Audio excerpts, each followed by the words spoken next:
Good morning. I made a video not too long ago called An Old Man's Advice. Wow. Looking at me, it looks like I need to trim my beard a little bit. I've decided to share a little bit about myself and my life and my hardships and my successes with you. You know, this world today is tough. It's tough for young people. It's tough for people that for years have had jobs and security and made good money and been able to take care of their families. And I thought I'd tell you a little bit about myself. I quit school when I was in the 10th grade. My mother and father left me standing on a street corner. And so it was up to me to make it. And I had a job working at a Shell filling station. And I went to the owner and I told him my situation. And I was making $1 an hour, and I asked him if I could work more hours. And so I began working 90 hours a week. And during that time, as I've said before, my home was the back of an old car.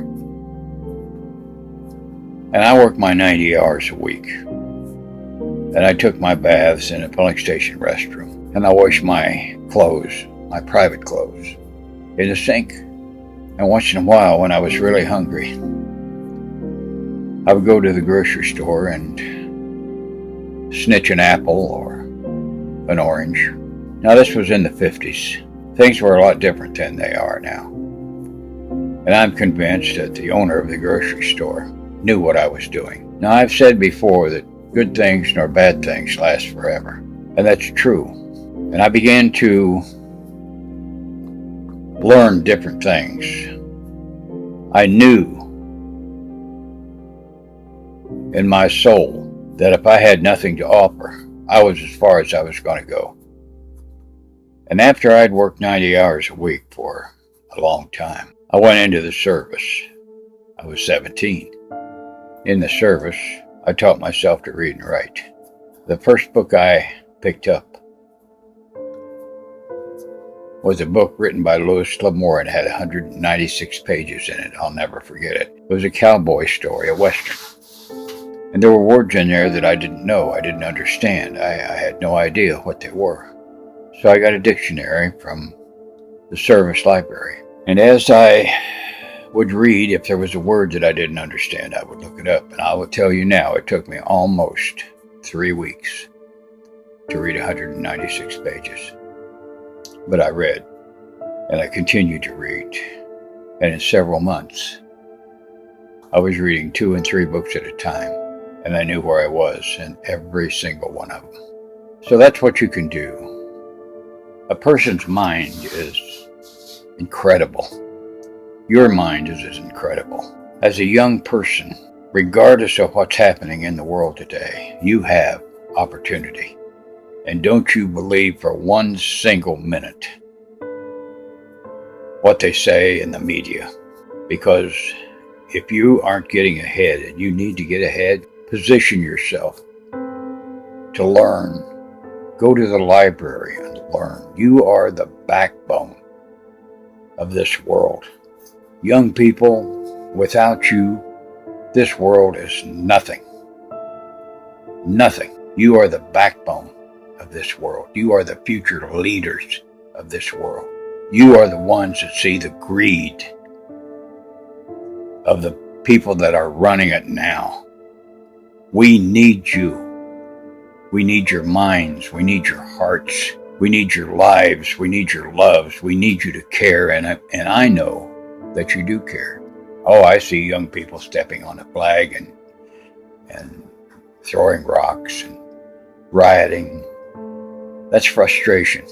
Frustration. It's frustration with the establishment, and I understand it. But that's not you. Don't let that be you. Rise above it. You're better than that. Rise above it. You don't have to have a doctorate or a PhD or a master's degree. What you have to have is determination. You have to have an inner will to get things done.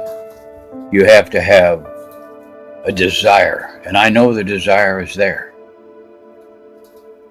Because as I said before, without your brains, without your ambition, without your drive, this world will be nothing.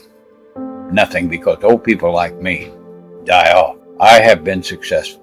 Not tremendously successful, but I have a decent retirement. I live with my lovely wife in Arizona. I've had financial problems. Everyone has those. But you can't stop.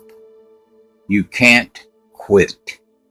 You can't say, I'm a failure. You're not a failure. You're not. You're a wonderful, strong, intelligent youngster. Take advantage of that. Trust in God. Trust in yourself. And step forward. Put one foot in front of another. So you can do it. I did it. You can do it. I'm 76, and to my last breath, I will encourage young people because I love them. I will encourage young people because I know they are the future. You are the ones that must save the oceans. You are the ones that must save the air. So I'm going to close this now, but I just wanted you to know that people like me, old soldiers, old people, we understand. And as old as I am, I would pick up my cane and defend you to my last breath because I love you. So I'm going to stop now, but just remember, never quit, never quit.